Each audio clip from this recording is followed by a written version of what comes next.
प्रणाम नमस्कार दोस्तों, हमारे यूट्यूब चैनल में आपका स्वागत है। बहुत सुंदर लावा मिलाते समय का गीत है, आप लोग सुनिए और कमेंट करके बताइए कैसा लगा। प्लीज़ वीडियो चला कर देखा करिए दोस्तों, फुल वॉच करके देखा करिए कैसा लगा, कमेंट करके बताइए। कमेंट नहीं करेंगे तो हम लोग समझें कि अच्छा नहीं बनाए। प्लीज़ वीडियो को सपोर्ट करिए दोस्तों, लाइक करिए, शेयर करिए, सब्सक्राइब करिए दोस्तों। राधे राधे।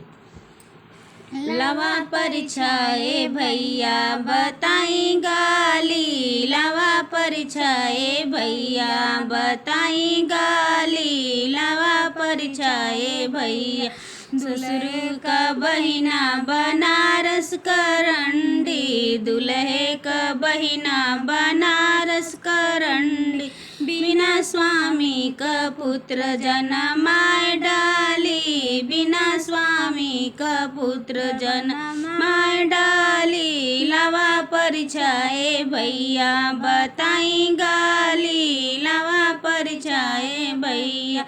ससुरु का बहिना बनारस करंडी, ससुरु का बहिना बनारस करंडी। बिना स्वामी का पुत्र जनमाय डाली, बिना स्वामी का पुत्र जनमाय डाली।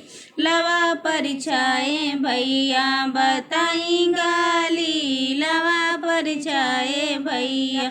बसरू का बहिना बनारस करंडी, बसरू का बहिनी बनारस करंडी। बिना स्वामी का पुत्र जनमाय डाली, लावा परिछाए भैया बताई गाली, लावा परिछाए भैया।